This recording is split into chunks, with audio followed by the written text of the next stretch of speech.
my mom's side, which is German, I don't know. I don't know what their story is.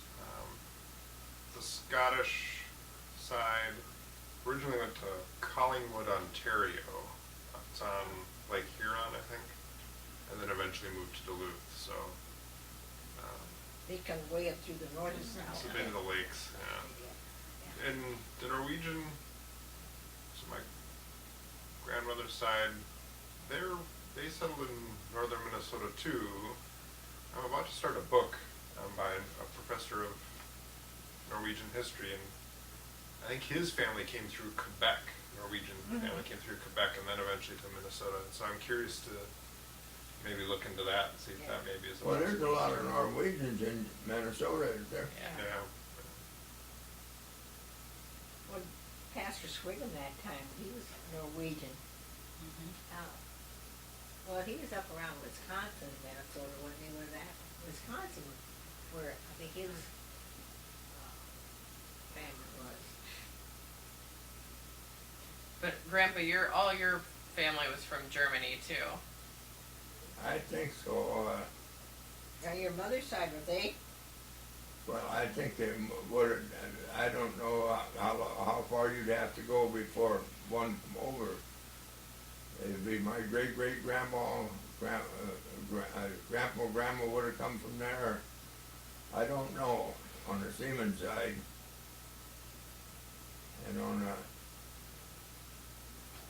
the other side, I think they come to Ohio, I believe, the Denver side. Okay. But you Right. know, Shane is almost, It's Shane- a common name over in Germany, though, our name.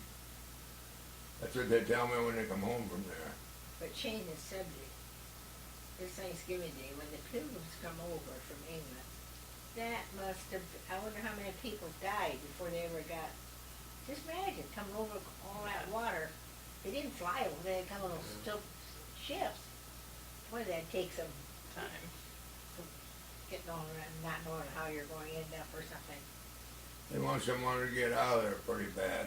Well, I don't think that time with the Pilgrims coming over England, or was there a reason they wanted over here, or just for those, Religious persecution. maybe there was They some weren't- trouble they there weren't too, treated yeah. very well.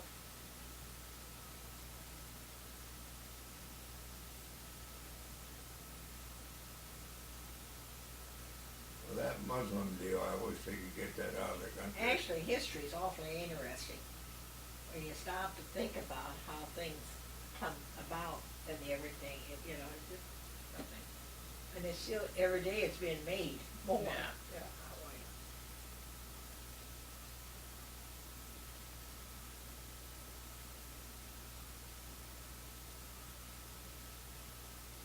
We never used to go to Minnesota like we do now either. That good road going up there. Yeah.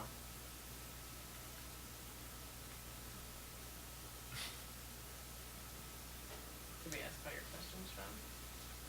I think we nailed most of them. It's pretty much. Oh, this is a fun one.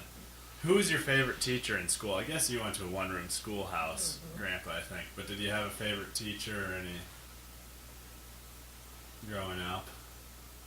I had two of them in country school. Yeah. There was a Mrs. Bogey and a Miss, they weren't very. Okay. Miss Bogey and Miss Shirky, and they both were good teachers. Naomi McElhaney. They had been high school for you, wasn't it? Yeah. Why are they your favorites? They were just good teachers, I think, and they, teachers. Well, whenever you get a grade you got on or something, it must have been a good teacher to help you. yeah. That's good. And they worked hard too, we didn't think they had, I mean, when you look back, when they had one-room schools, had to heat those schools and everything else, oh dear, clean, they had to be janitor and everything in them. But even years after I got out of school, I heard from these two. Oh, that's Every nice. once in a while I ran into them and stuff. They were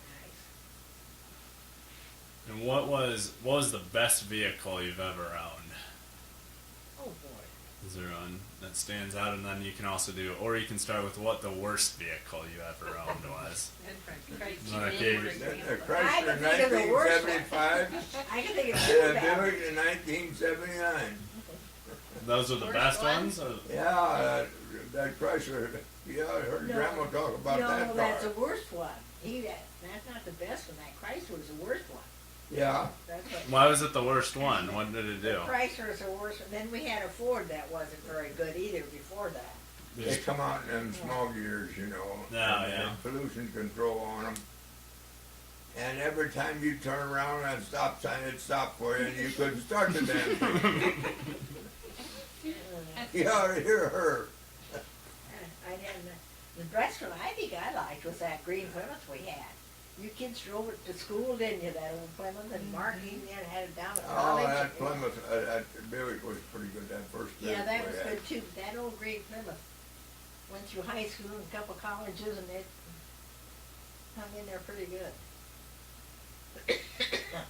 No, really, the worst car we had was that 1954 Ford that I Yeah, I bought. mentioned that too. There's two of them. What's Brand new, I What- bought it, and Vining, he brought down to Vining, which I think you was always his want to first buy big something where you mistake get good buying it up there. service. But went down to Viney and bought the thing because I thought I could buy it cheaper down there. That was cheap, all right. And after a while, the thing was always losing water. So I took it up to Waterloo here, Ford up here, where I knew they knew something. And they told me, you take that back where you bought that car. And I took it down there and I couldn't get nowhere with them. He sold it, but we, It had a warped head on it, I believe.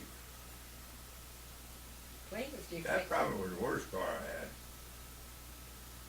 It cost us Yeah, a the lot of money. Chrysler did work for a couple of years, that's for sure. That never did work. No, we never got any good out of that car much.